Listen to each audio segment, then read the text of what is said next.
Hello, Psych2Go viewers. Thank you for joining us right now for our New Year special. I'm so excited. I'm here with the amazing Dr. Rajan to talk about everything post-holiday New Year's resolutions, how to make those resolutions come true, and everything in between. Welcome, Dr. Rajan. Hi, everyone. It's my pleasure to be here. I hope you all had a wonderful Christmas. And, I know that we're probably counting down to the new year now. So, yeah, Exactly. this is awesome to be here. Thanks for having me. Yeah, of course. And I'm so excited because we're going to answer all of your questions. Dr. Rajan is here to do that, to answer all of your post-holiday questions or even any questions you have, about just anything. So that's what this is about. It's the holiday event. So I'm really excited. And first, I wanted to start off the stream with just asking Dr. Rajan, how do you feel about New Year's resolutions? Do you think it's good to have a list of New Year's resolutions, or do you think that it's kind of just an unnecessary social construct? I am not a fan of New Year's resolutions. And here's why. Wow. Here's why. Because there's a psychological reason for it. Most of us, when we look at, it's part of our biological wiring. We're wired to look more at the negative because it's a way of keeping ourselves safe. It's a way of being able to scope out our environment and make choices based on survival. So that's kind of Yeah. how we're wired. So if we apply that to the year, a lot of people, when they look back on the year, the natural response is not to go to gratitude. The natural response is, oh man, I was supposed to do that this year. Oh, still haven't lost this weight. I still haven't done this. I haven't. So then what does resolution become? When we get to the new year, we start to be reactive, right? Remember what I've said before about being responsive rather than reactive. If we're in a reactive energy, then we're in that space of fear and lack. So I messed it up again. I didn't get there this year. So I have to do this, and this as soon as the new year starts, right? So where's Exactly. that coming from? That's more of an energy of fear. It's more of an energy of lack. And anything that you are motivated, if fear and lack are motivating you, it's not going to last because you're not going to be Exactly. able to sustain it, right? Yeah. So that's why when people are carrying those extra pounds, they're like, oh man, I'm going to hit the gym, doing it. New Year's Day, going. And then what? Um, Maybe 10 days later, a couple weeks later, it's like, I'm not feeling like going to the gym today. And then we start to wane. Pretty soon we're back into our old habits. Yeah. It's like a setup for failure in a way. It is because we're putting pressure on ourselves, right? And I'm Mhm. not at all suggesting that you don't look to the new year for, new ways of being. I'm not saying that at all. But what I like to do is encourage people. Can I tell you about a New Year's exercise I give to my clients? Yes, absolutely. All right. So what I tell my clients is, okay, maybe, take some time, maybe 2 or 3 days before New Year's, and start to reflect on what is staying behind in this year? What do I not want to take with me? Right. So I am going to lovingly, with gratitude, say, hey, I was grateful for this lesson, but I don't need it anymore. So I'm leaving this one behind. Right. So, Okay. like a way that I would look at emotional eating would be, well, I needed some comfort this year. This was a rough year. And so, yeah, okay, I ate more than I should have, but I don't need it anymore. So that one's staying behind in this old year, and whatever that looks like for everyone. And then when you're done with that, make a list. And when you're done with that, start setting intentions for what you are inviting into the new year. So maybe you're inviting health, you're inviting energy, you're inviting a new desire to take care of yourself, right? So Yeah. that you're reinforcing positive ways of thinking about health and self-care rather than I have to go to the gym. It's like, oh, it's beautiful outside. Maybe I'll go for a walk or something like that, Yeah. you know? Exactly. And maybe setting realistic expectations, not like, oh, I'm gonna try to do everything right when the year begins. This is how commercialism works too. Like this is how gyms get you to sign up for membership. Oh my God, our whole culture is set up around it, right? Yep, I mean, exactly. resolution journals and all kinds of stuff. Yeah. So Yeah. hmm and that way you also are building in some grace towards yourself, because I think real powerful and lasting change comes from love, comes from compassion, it comes from, you know, being kind and loving to yourself. You're doing it because you care about yourself rather than being punitive, you know, punishing yourself. It's like, oh, I ate too Yes. much, so I'm going to do 2 hours at the gym instead of one. You know, how about that? Exactly. That's a setup for burnout as well. Like Totally. you go to you start to hate the gym too. That's actually like almost like a psychological thing. Even if you try not to hate the gym, if you force yourself to be there for 2 hours when you really don't want to be, then psychologically, even like subconsciously you start to hate it and then you Oh, don't for want to sure. go back. No, then you have resistance, and it's like those of you who've been in therapy before, you know what resistance is. You start making up excuses. Well, you know, I don't really have time. Then you start, you know, thinking about all the things that you could be doing. You start to, well, you know, maybe I'll really clean out the kitchen today, or whatever it is. All of a sudden, everything seems more desirable than that thing you were going to do. Right. Yeah, and just as a side note, I noticed that there are other ways to get exercise in and be active other than going to the gym if the gym isn't your thing. Like, for example, I don't personally love going to the gym too much, but, like, I'll go to the park, I'll, like, run or walk to the park, or cleaning your house is a good form of being active and burning calories, just as an aside. Absolutely. And here's a little goofy thing that I do, like if I can't get out and do my walk or whatever, but I have to clean. If I'm Mhm. doing the laundry and I have like a big load or whatever, I will go to the garage, fold my socks, walk back to the kitchen or walk back, put my socks away, then go fold my pant, you know, what do it so that you're taking several trips to Mhm. the laundry so that you're getting your steps in. If you guys are steppers out there, you know, with your pedometers, you know, the 10,000 steps or whatever it is. Exactly. And so I was gonna ask for those viewers in the comments, tell us one New Year's goal that you have, just because I just wanna see what you guys have, and I will read some of them out to Dr. Rajan, but so everyone in the comments, please do that, and then I was gonna ask, Dr. Rajan, do you believe in New Year, new beginnings rather than, resolutions, or how do you feel about, like, the Yeah, New I mean, Year's I beginning? say intention setting is a good way to frame it. Intention. Mhm. Because intentions are not anything that all we're doing when we set intentions is that we are opening ourselves up, we're opening up from the space of awareness to see something in a new way. Mhm. We're opening up to receive more love. You know, we're opening up to receive more opportunities for success. And if we start giving those kinds of messages to ourselves, then the subconscious mind is going to be tracking and saying, oh, more opportunities. Okay, more happiness, more joy. Maybe you'll have a chance to socialize more, or oh, you know, so intentions, it's a softer way, but I think a more effective way to start shifting your energy so that absolutely you can have the new in the new year. I totally believe that. Hmm. Exactly, and I think that we focus a lot on the negative, but, like, what about just continuing the positive things you're doing too? There's a lot of positive I'm sure Hmm. everyone's doing, or at least something, like, that's something to focus on and continue to do in the new year, not just, "Oh, well, I need to begin this." Well, continue to do what you're doing. Absolutely. I mean, I think along with what am I leaving behind in the old year, what am I taking with me? What worked this year? Oh my gosh, I'm so proud of myself. You know, I really got good and about eating. I cultivated some good eating habits. Or oh, I'm proud because I studied an extra hour every week, right? Yeah. So yeah, I mean, give yourselves a pat on the back for what's working and reaffirm. Yep, that's coming with me. That's a good one. I'm taking that. Thank you, Dr. John. And now that we Yeah. have a lot of people in the comments saying what the resolutions are, I wanted to begin with one right here where Mhm. Chloe says, my goal is to stop crying. I wanted to bring this one up because I'm like, I don't think you should stop crying, Chloe. It's actually, how do you feel about this, Dr. John? Any advice for Chloe? Hi, Chloe. Welcome. You know, I guess I would want to know why she's crying. I would say, I mean, tears. I think a lot of times we're socialized to just kind of suck it up, and you know, we get all Nike, like just do it, just get over it. You know, that's an ego-based way to live.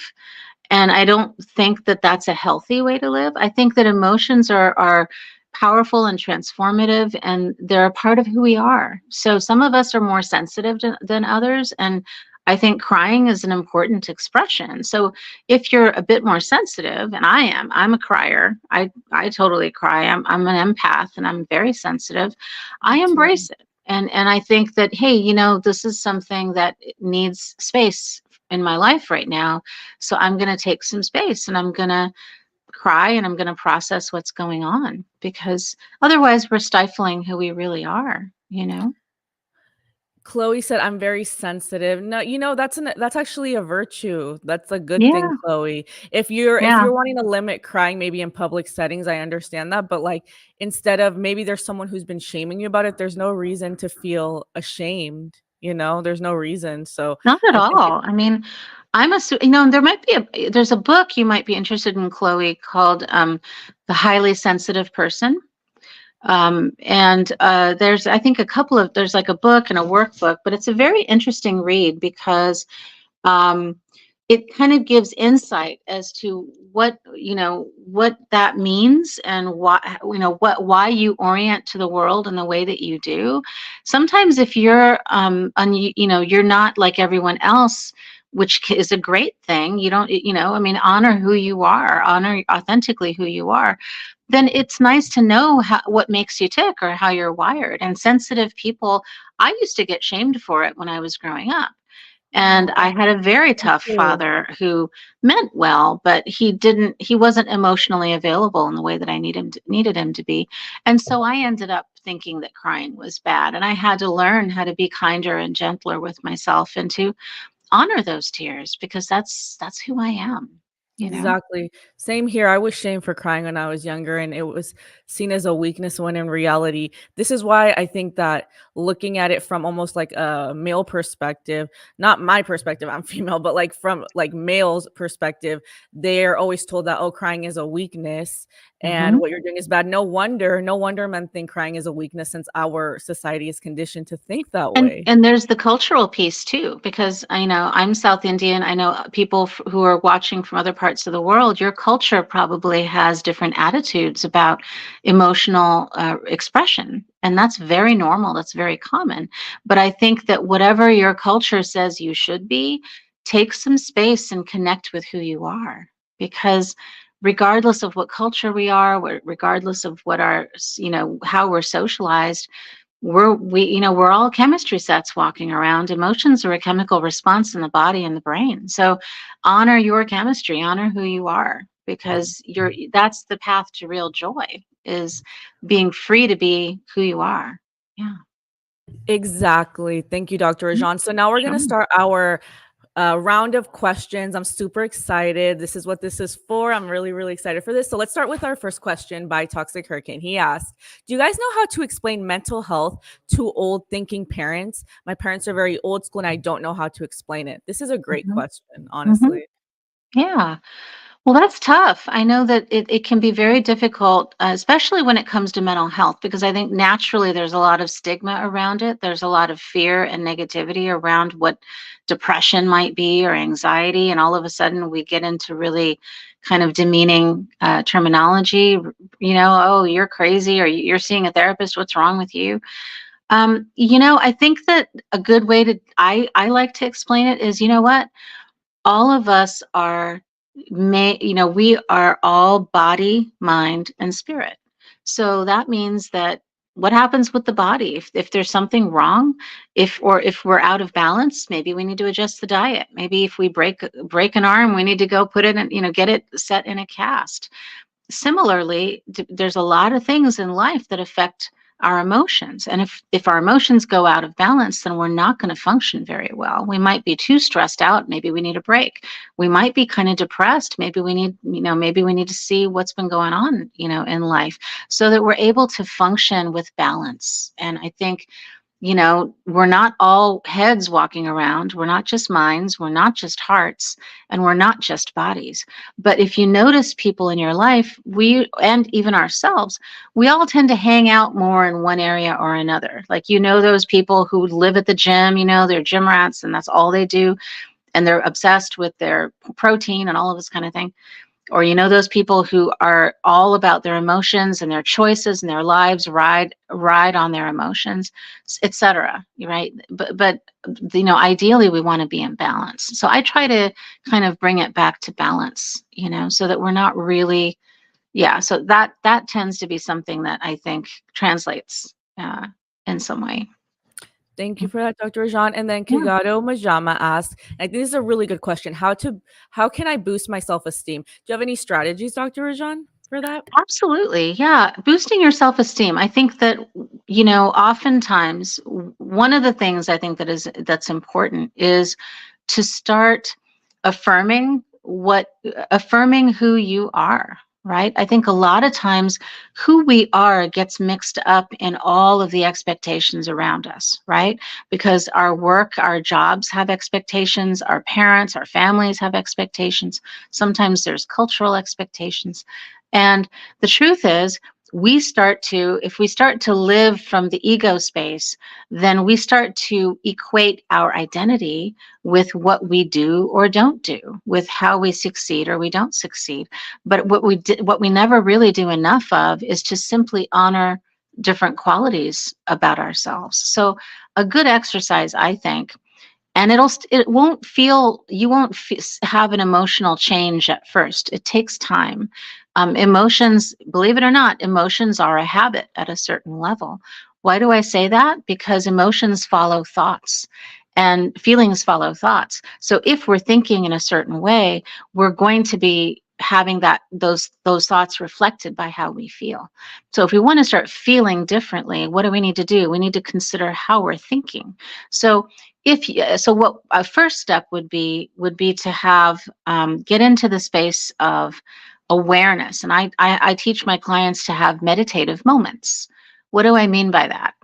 um, Meditative moments are simply moments in which we observe. So if I can just observe, what am I noticing right now? What am I noticing in my body? What am I noticing in my mind? And just wait and start to observe.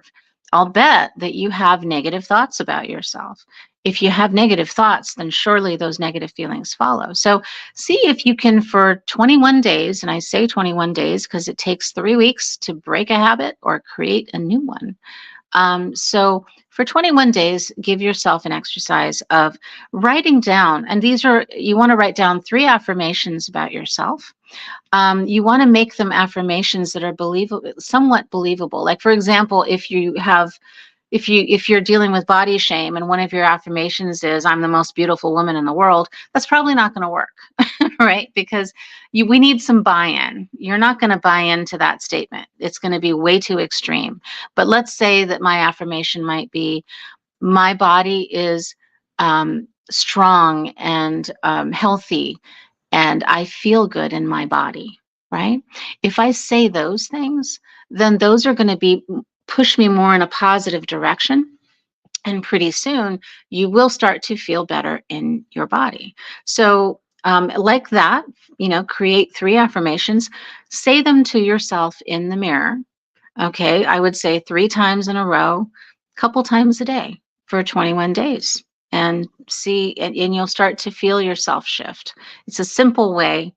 It's a simple exercise. The feelings aren't going to change right away, but if you get into a habit of doing it, you'll experience changes. Yeah. Correct me if I'm wrong, but don't they say it takes about 2 months to form a habit? So if you do it for 8 weeks, it becomes a habit. Oh, well, there's different articles and research out there, but what I've found to be true is that 3 weeks is it's a good marking point. That's when you can start to see some shift. Obviously, the longer you do it, it's going to be better. It's going to be, because what you do when you do it is the neurological aspect of that is, in our brains we have these um, we make associations in the brain. So these channels that form together, they wire together, and that's what neurologically creates those create grooves in your brain, which means that you have now a belief. The deeper those grooves go, the more strongly you believe and the more strongly you feel. So obviously, if you're doing something for 8 weeks, it's going to be much stronger than if you do it for 3. But I think that if you do it for 3 weeks, you'll start to experience some changes. Yeah, because Yeah. over that time, the negative aspects break apart, and then we rewire how we're thinking. Yeah. So, Definitely. Thank you for that, Dr. Rajan. And then this is a sure. really good question because I think that going into the new year, there's a lot of burnout and people who don't even want to go back to work because they've been on Yeah. vacation. But Coco the Shark Girl, she asked, "How can I Love get that a name. better?" I love that name. That's so creative. So cute. Yeah. I know. And she asked, "How can I get a better work-life balance?" That is a great question, and it's an important one. Um, boundaries, boundaries, boundaries is what I will say. Usually, when you're out of balance, whether it's work and personal life, or whether if it's like with food and diet or whatever, it's because the boundaries are not in place usually. So, if, for example, you tend to work longer hours, then you need to make that promise to yourself. 5 o'clock comes and I'm done. And whatever doesn't get done, I'm going to let it go. And I'm going to trust that I'm going to pick it up the next day. And it'll be really uncomfortable at first. It'll be really hard to walk away. But that's, at a certain point, we have to draw those boundaries for ourselves. And if it involves maybe a boss that pushes too hard or somebody who has way too many expectations, then it's difficult, but you need to advocate for yourself and let them know, hey, you know what, actually, I need, this is the end of the workday, and or so I'm not taking any more work home, but I will be here on time and I'll be working on it again tomorrow. Or it's those are the things that we have to be willing to do for ourselves so that we can start to experience being empowered and feeling good about our lives. Because once you have balance like that, you're not going to dread work anymore. You're probably going to feel better at work. So. Mhm. Oh, I can't hear you, Michelle. I think that when it comes to work-life balance, it also requires a sense of, like, reflection. If you really have a hard time going, is this the job for you? That's True. a Very question to true. ask. Yeah. Yeah, because yeah, I think a lot of times we kind of see work as a means to an end. But yeah, are you happy? Right? Is your work not just giving you a paycheck, but how is it, impacting you in your life? How is it impacting you in your relationships? And how is it causing you to see yourself and feel about the time you spent? Yeah. Exactly. And then our next question is from Puneet. He asks, "How to handle that feeling which comes when someone triggers insecurity in a group?" I think he's talking about, like, how do you deal with insecurity in a group setting, and especially when someone triggers that in you, like maybe someone's rude to you or they make a snide comment. Hmm.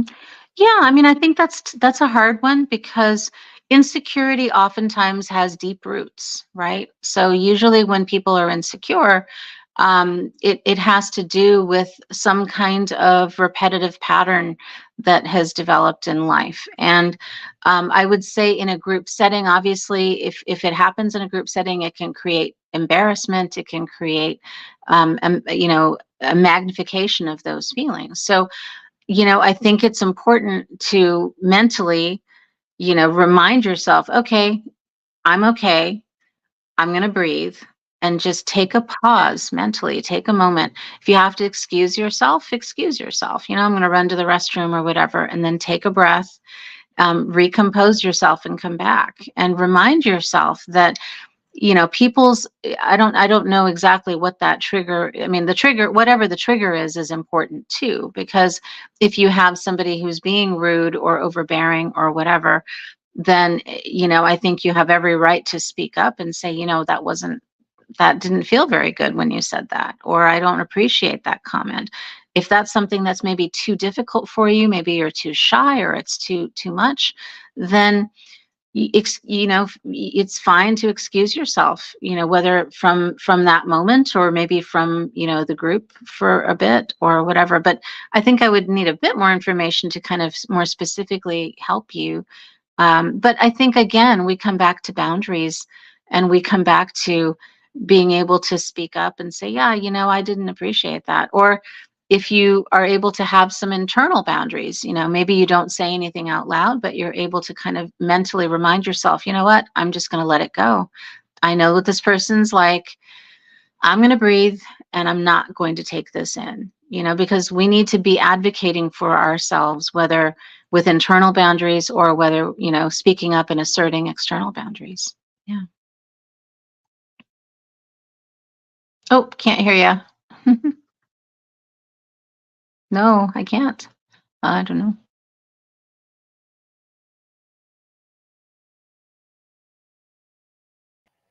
Uh, can you hear Ah, me? gotcha. Yeah. Okay, awesome. So, Princess Emil asked, "What do you think our society is? Do you think our society is controlled by propaganda, and do you think it's a good thing?" Maybe she means Ooh. commercialism and capitalism. Yeah, well, yeah, that's a powerful question. I do. I think that there's, when we talk about the media, whether it's commercials or whether it's brands or politics or whatever, there's a whole bunch of stuff that's circulating out there. We have a society that preys on our fears, that preys on our insecurities, that always wants us to look better, feel better, be better, whether or not it serves us, right? So I think that a lot of times marketing, preys on us in those ways, like, oh, your tennis shoe is not good enough. You need to get this tennis shoe because that's really better and faster and cooler. Or you're not pretty enough, so you need to wear this. There's so much out there like that. I mean, I think the thing that troubles me about it is that, again, it takes us away from being true to who we are, I think, a lot of times when it's really extreme. I think that I used to teach, I used to be an at-risk high school teacher before I was a psychologist, and I used to work with an all-girls probation and social services class. So, I would do a whole unit on health and attitudes about the body. And, I think that one of the big things out there is airbrushing the body and making for these perfect women in these ads that don't really exist. That's not real. A lot of propaganda, that's what propaganda is all about. It's inflated. It's not all true, and it's designed to hook us emotionally.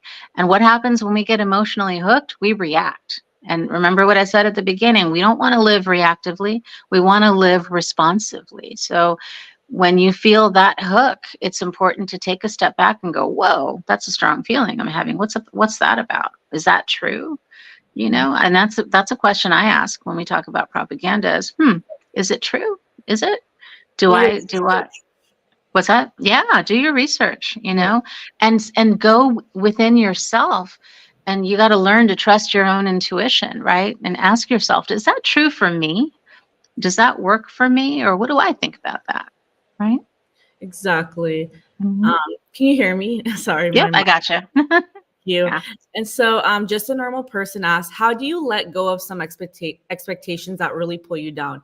It's harming when it's harming your mental peace. How do you let go of this? How do you let go and accept things just as they are? This is a great question because sometimes Hmm. you just have to let things be. Well, I think the thing is when we really hold on tight to expectations, we're letting go of who we are. Oftentimes we start to forget ourselves. We start to, you know, be willing to change and, kind of contort ourselves into any shape to make ourselves fit the situation. And that never turns out well. So if there is a very strong expectation, the question I would ask is, why is this affecting me so much? Why do I think this is important? Right? And does it really fit with who I am? If I'm having a hard time with this expectation, am I being unreasonable? Like, for example, with studying, right? If my goal is to be a 4.0 student, that's a great goal. But if I'm not, if I don't have a life otherwise, then that's not a good way to go about it, right? So maybe my expectations are unrealistic in the sense that, of course, I can be an A student, but I can't forego the rest of my life to do it. I mean, that's not going to end well. That's not going to be good. It's going to be out of balance. So I would first ask the question, why does this mean so much to me? Um, why is it something that I'm feeling pressure from? And is it really something that's healthy for me? Is it something that jives with who I am? and then take another step and look at it and see if there's a way to tone it down a little bit, or if it's maybe not a good expectation to have. What is it that's harming me? What kind of life do I want?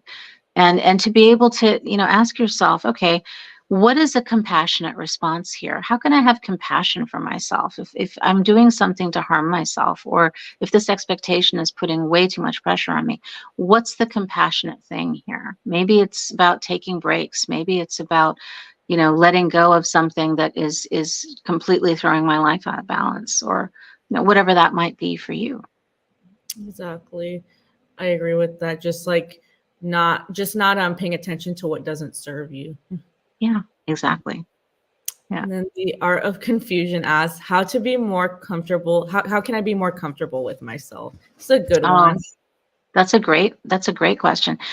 It's funny. I think a lot of times when you're not comfortable with yourself, we tend to fill our lives with all kinds of stuff to distract from who we are, whether that's TV, or whether that's being out with people all the time, or whether that's we tend to not want to be with ourselves if we're not comfortable with ourselves.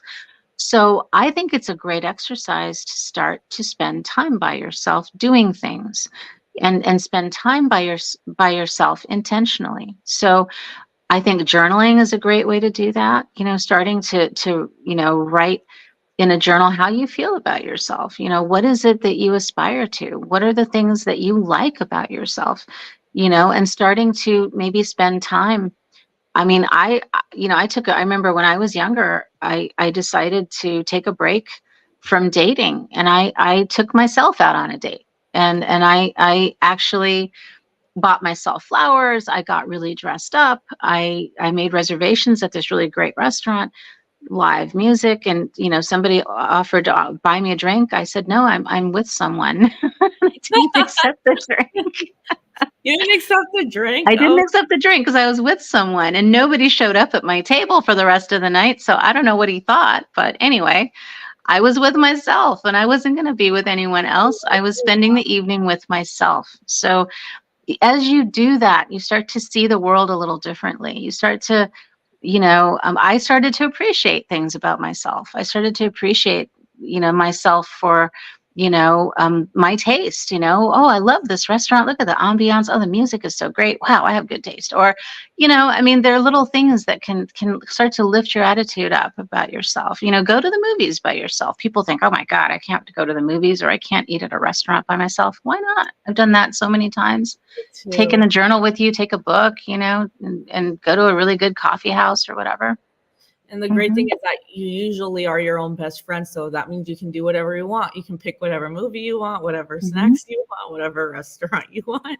Yeah. And pay Fun. attention, as you do those things, pay attention to the thoughts that come up, and you'll start to get insights into what you've been believing about yourself. Right. And then as you start to hone into those thoughts, then you start to realize, oh, okay, these are where these negative feelings are coming from. Right. Yes, absolutely. And then the next question is from Shirley Burton. She asks, how do I deal with hostility between family members throughout the holiday season?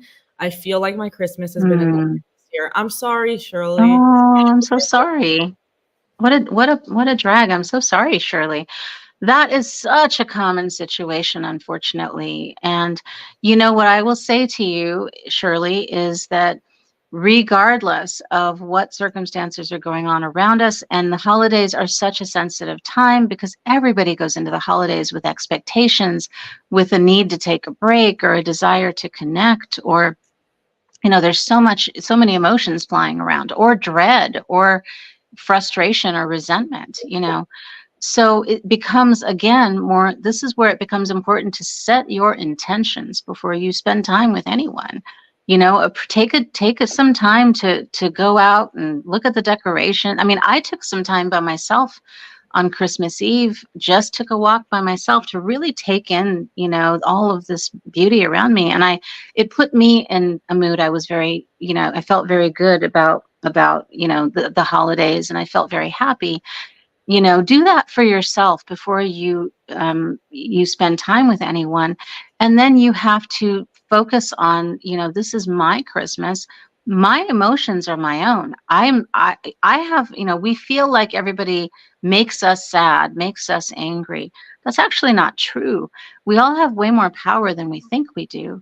You have power over your emotions. You get to be happy, even if everyone around you is upset, even if things around you are not working out. I mean, it's uncomfortable for sure, but and maybe that means you take a break and you take a walk. Maybe that means you go to a different room. So if you know that you're going to a household where there's a lot of tension, take little things that'll be kind of a way out for you. Like take a book, so that you can go to a different room and read, or maybe if there's a park nearby, you can go take a walk. But you're not going to change anyone. I think that's the trap everyone gets into, is they start to get sucked into saying something or doing something, and pretty soon you're in that tornado too. Be clear on this is my holiday.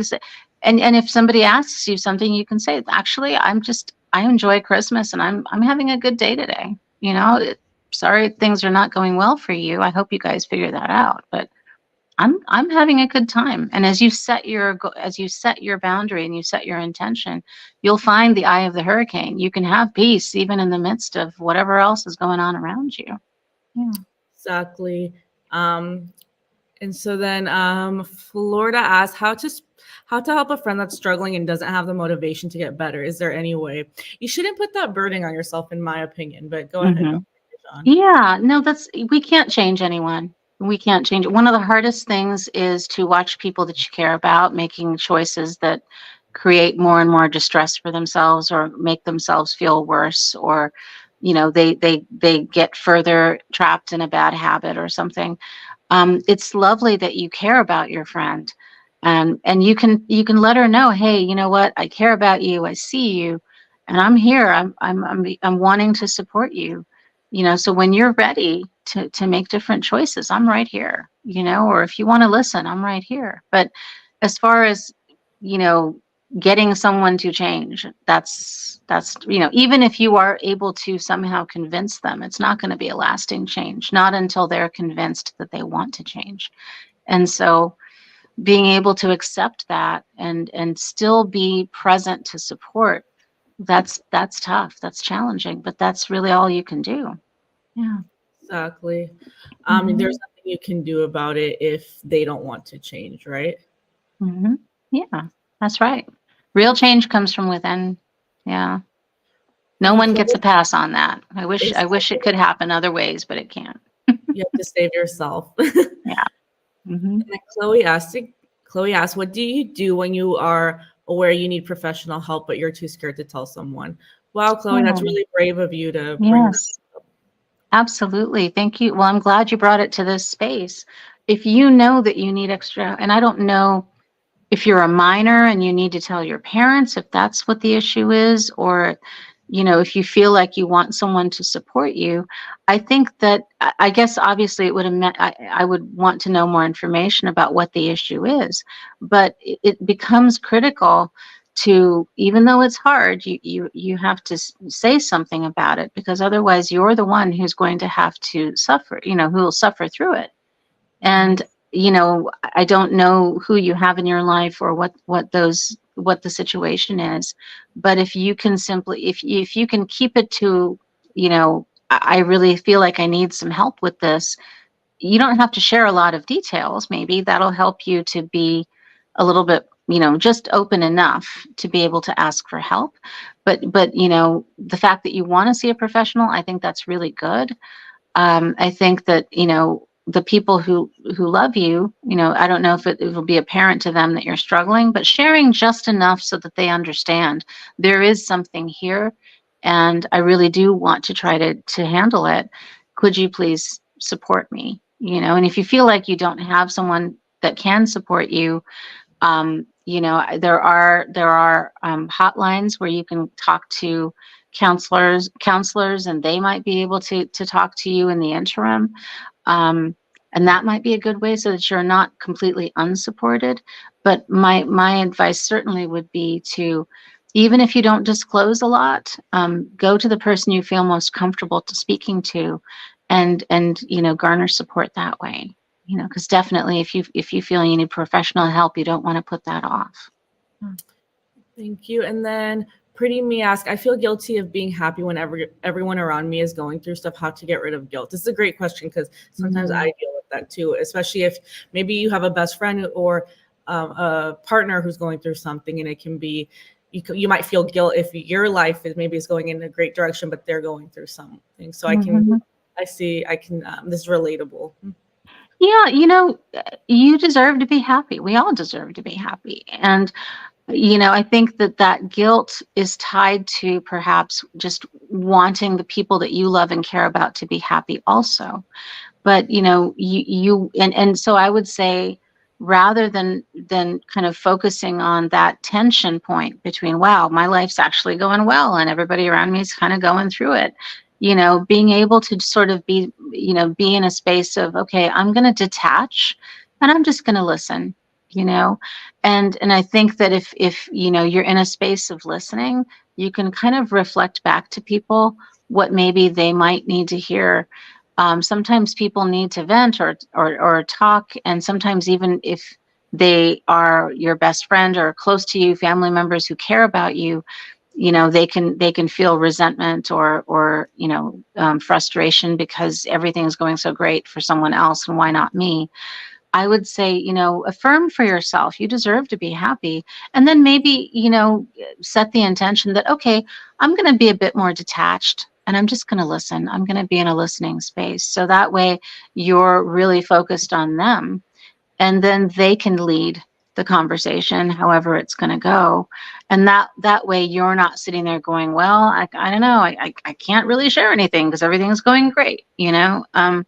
I would do that, because that way you're present, you're there, you're not and get in self-indulging in their presence, and they're not, they're the ones who are in need. So you can kind of be in a space where you're supportive and you're also yourself, because you deserve to be happy.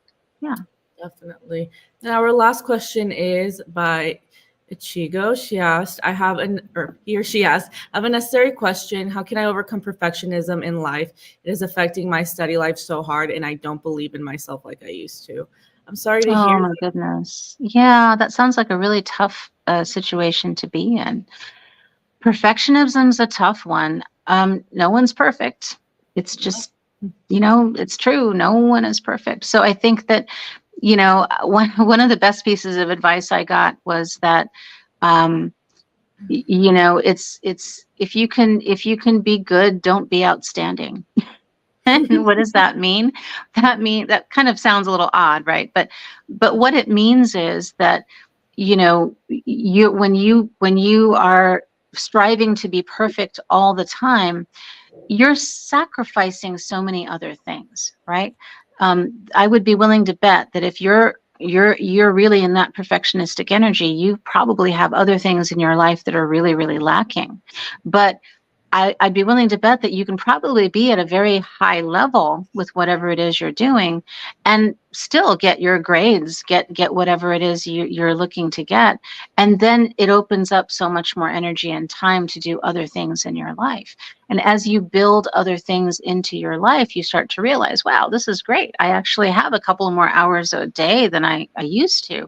Now I'm able to do this other thing that I've wanted to do. Now I'm able to see the friends that I've missed, or whatever. But usually with perfectionism, it means two things. One, that we're hyper focused on something to the exclusion of everything else. And two, we're afraid. There's some kind of fear or anxiety, or like I think you mentioned, a lack of confidence that's fueling that. And so it becomes important to detach and go, okay, wait a minute. My value is not coming from my perfect performance. I am valuable, period. Whether I get a good result, a bad result, a mediocre result, I'm valuable. And that's where we need to spend. I think it would be good for you to spend more time and energy affirming that, because something in you needs to hear that. And I think you're compensating by trying to really be absolutely, perfect every single time. And all that's going to do, it's going to increase your need for it. It's going to, because it's being fed on by your anxiety, by your lack of confidence. And it's just going to get, it's going to get exhausting. Yeah. Yes, Hmm. definitely. So thank you guys to our viewers for these amazing questions. I'm sure it's helped a lot of people who are maybe, they're afraid to ask or they don't feel comfortable asking. So Dr. Rajan, I wanted to know, what's the best piece of advice you can give all of our viewers going into this new year? Ah, okay. Well, Michelle and I were talking a little bit before the show, and I want to reiterate, life is a mixed bag, and whether we're at the end of the year or a new year, accept that, yeah, there will be things that happen that, what you fear, what you dread, some of those things will come, but they'll come holding hands with whatever you dream of, because that's the nature of life. The nature of life is not all bad, it's not all fantastic. Usually we land somewhere in the middle. But if you can be in a place of acceptance, then you're not going to get knocked off your feet if something, unexpected happens, or you get disappointed or something. You're gonna be fine. You're gonna be able to roll with it, whatever happens, and you're really gonna enjoy the really great things that happen, because you'll be present and you'll be in a place of acceptance of, okay, yeah, it's gonna be a great year, and I'm excited for the new adventures. I'm excited for the new lessons, and I'm also excited for the new blessings. And I think that's kind of more realistic in terms of how to approach the new year. Yeah. Thank you, Dr. Rajan. That was beautiful. And I think that Mm. it's really helpful and valuable to so many people who are uneasy about the new year, feel like things are, maybe not going the way they want them to. So a big thank you to our viewers as well. Oh, Can't wait. fantastic. It's been great to be here. Yes, and I can't wait for the next one. We will have, more holiday specials coming up in the future. And a big thank you to Dr. Rajan. We appreciate you so much. Our viewers love you. Oh, I love you guys. And you know what? Make it a great new year and enjoy this week. Be present to all the good, because there's a lot of good here. Yeah. So So I wanted to address this. Someone asked, when will the next live stream like this be? Well, hopefully we're gonna do one for Valentine's Day. That would that's a be big really, one. yeah. So a big thank you to you guys, and have an amazing day and a happy new year. Happy New Year, everyone. 2024. It's right around the corner. Bye, So. everyone.